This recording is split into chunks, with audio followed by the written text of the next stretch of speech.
मेरा नाम विकास कुमार उडानिया, विलेज बापर। हम इस आज जो ग्रुप डिस्कस के लिए बैठे हैं वो टॉपिक है रूस और यूक्रेन युद्ध के बारे में। तो फिलहाल 21-22 दिन हो गए युद्ध को चलते हुए। तो आज हम सभी गो लाइब्रेरी के अंदर इस टॉपिक के बारे में जितने हम स्टूडेंट हैं वो डिस्कस करने जा रहे हैं। सभी हम पहले इंट्रोडक्शन देंगे एक एक करके, फिर हम इस टॉपिक को आगे बढ़ाएंगे। Myself Manish Chaudhary. I am from Udaipur, Rajasthan. सभी को नमस्कार। मैं दीपक वर्मा, वापर से। मेरा नाम पंकज कुमार, गांव वापर से। आज हम सभी यहाँ पर गो लाइब्रेरी के अंदर रूस और यूक्रेन के युद्ध के बारे में चर्चा करने वाले। अंकित कुमार काजड़ा। शुभम जोशी काजड़ा।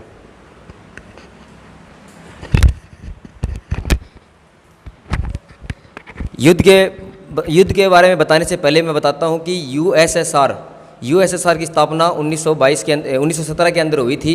उसके अंदर 15 देश थे, 15 देश शामिल थे। उसके अंदर बेलारूस है, रूस है, यूक्रेन है, ये सभी इसके अंदर शामिल थे।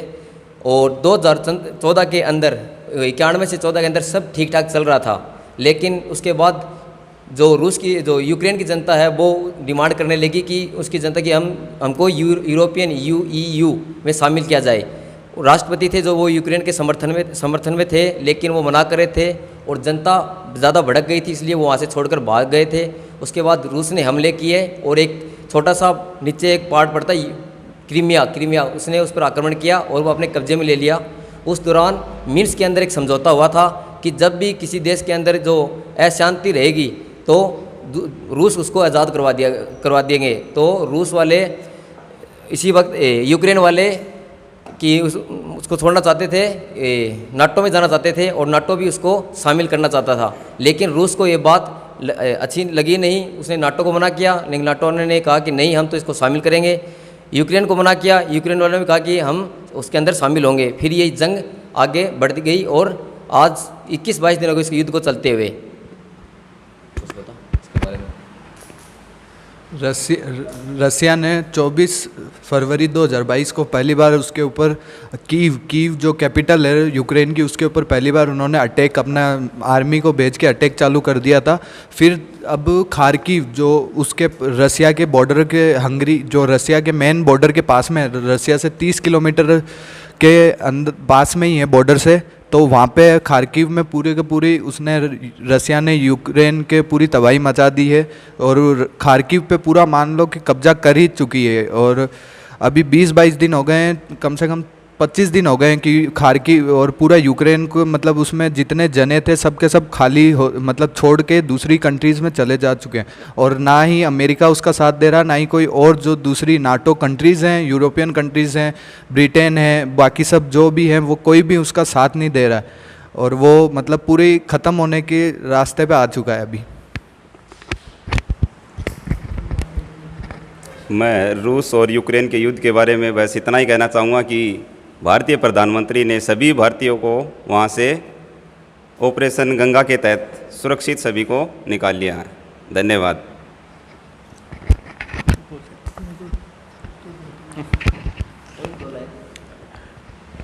जिस प्रकार से रूस और यूक्रेन के बीच में युद्ध चल रहा है, वो देखो, युद्ध की कोई न कोई वजह होती है और रूस इसमें जो है ना बहुत ही अच्छा कदम लिया है उन्होंने कि युद्ध कर रहे हैं वो, क्योंकि जब तक बात वार्तालाप से नहीं बनती है तो युद्ध करना जायज़ है उनका।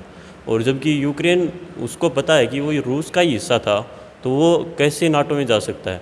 जबकि रूस को ये पता है अगर नाटो में जाएगा यूक्रेन तो वो ज़रूर रूस को ही नुकसान पहुंचाएगा। इसलिए अपने नुकसान से बचने के लिए रूस ने यूक्रेन पर युद्ध किया है, जो कि जायज़ है।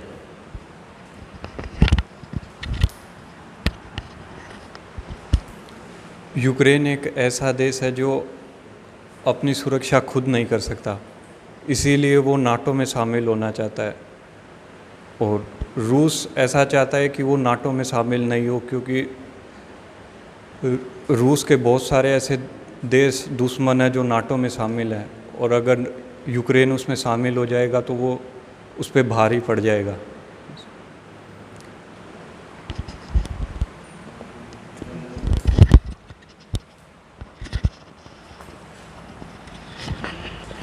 और जो क्रीमिया जो पार्ट है रूस ने पहले ही 2014 के अंदर ले लिया था, वहाँ एक काला सागर है, उस पर भी रूस का ही कब्जा है। और यूएसएसआर के अंदर 15 देश हैं जो थे अभी तो वो क्या कि टूट गए हैं, एक दूसरे के वो अलग अलग होने की सोच रहे हैं। नाटो में शामिल यूक्रेन क्यों हो रहा है? नाटो की ये खासियत है कि नाटो में जितने भी देश हैं उसके अंदर कोई भी दूसरा देश एक देश भी आक्रमण करेगा तो सारे के सारे एक साथ युद्ध करने के लिए मैदान में आ सकता है। इसलिए यूक्रेन सोच रहा है कि हम नाटो में शामिल हो जाएं जिससे हमारे को सुरक्षा मिल सके। और रूस ये नहीं चाहता, क्योंकि अमेरिका रूस के ऊपर वो करना चाहता है, राज करना चाहता है, जो जीडीपी से आगे निकल है वैसे भी आगे है, और सोच रहा है कि रूस पीछे चला जाए, वो धीरे धीरे आगे बढ़ रहा है। इसलिए अमेरिका अपने हथियार बेचने के लिए युद्ध को ये चला रहा है कि उनको सपोर्ट कर रहा है यूक्रेन वालों को नीचे नीचे, और नाटो में भी शामिल नहीं कर रहे हैं, नहीं यूए में इसको शामिल किया है। इसलिए ये युद्ध आगे बढ़ता जा रहा है और जेलेंस्की है जो कि मान नहीं रहा है, और रूस भी जो पुतिन है वो भी रुक नहीं रहे हैं। दोनों का युद्ध अब देखो एक दिन ऐसा आएगा कि दोनों अपने हाथ मिला लेंगे। इसमें सिर्फ नुकसान सिर्फ सिविल को होगा, जनता को होगा। जनता मर रही है, लोगों के मौतें हो रही हैं, बेवजह है लोगों को नुकसान हो रहा है। आर्मी के जो जवान हैं वो ख़त्म हो रहे हैं, और जो बड़े बड़े नेता हैं लास्ट में ये हाथ मिला लेंगे और इनका कुछ नहीं जाना। इसलिए मैं तो सभी को कहता हूँ कि जितना जल्दी हो सके वार्तालाप से शांति बनाए रखें, क्योंकि जीवन बहुत ही कीमती है। इसलिए इसको जिए भरकर जिया जाए, युद्ध में कुछ नहीं है। धन्यवाद। ठीक है,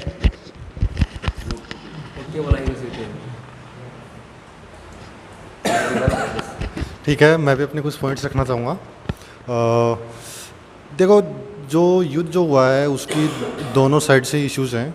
रूस को अपनी संप्रभुता का इशू है कि अगर नाटो में मिल गया तो नाटो की जो आर्मीज़ वगैरह हैं वो अपनी जस्ट बॉर्डर पे आ जाएंगी, तो उसको अपनी सुरक्षा का खतरा है। और जो यूक्रेन है उसको अपना ऐसे कि मैं छोटा देश हूँ, मेरे को निकल जाएगा रशिया, तो उसको वो देश है। दोनों की गलतफहमी की वजह से सारा कुछ ये पंगा हुआ है। मेरे हिसाब से तो दोनों को वार्ता की टेबल पे आके अपना मैटर जल्दी से जल्दी सोल्व करना चाहिए।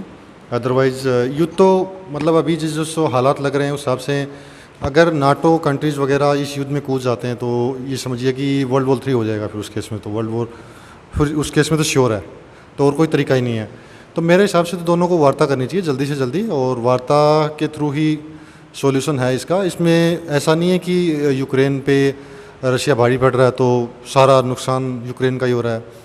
रशिया के सैनिक भी मारे जा रहे हैं, रशिया के जो रिसोर्सेज हैं, जो युद्ध करने में जो अभी जितने उनके युद्ध जो कर रहे हैं, जो जितने उनकी हथियार वगैरह नष्ट हो रहे हैं, वो खर्चा उनके भी आएगा, तो उनकी इकोनॉमी पे भी असर आएगा। दूसरा सबसे बड़ा असर जो आने वाला है कि सभी कंट्रीज़ जो यूरोपियन यूनियन है और जो नाटो कंट्रीज़ हैं उन्होंने धीरे धीरे रशिया के ऊपर सैंक्शन लगाना स्टार्ट कर दिए हैं, तो उनका इम्पैक्ट बहुत ज़्यादा स्तर पे आएगा।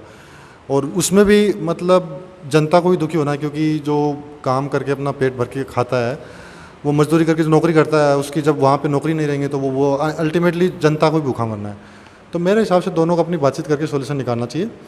और जो इंडिया का जो पक्ष रहा है, मेरे हिसाब से इंडिया के पक्ष की मैं सराहना करूँगा कि उसने अपना बैलेंस व्यू रखा है, कि अपनी नीड को भी ध्यान में रखा है, प्लस जो हमारे रिलेशंस यूएस के साथ है उनको भी ध्यान में रखा है। तो वो दोनों चीज़ों को बैलेंस बना के चले हम अभी। और ये भी एक अच्छी बात होती है कि एक बड़ा कंट्री जैसे हमारा जैसा बड़ा कंट्री और एक डेमोक्रेटिक कंट्री अपने हिसाब से चल रहा है, ना कि कोई बड़ी टॉप पावर्स हैं जैसे यूएस वगैरह के हिसाब से।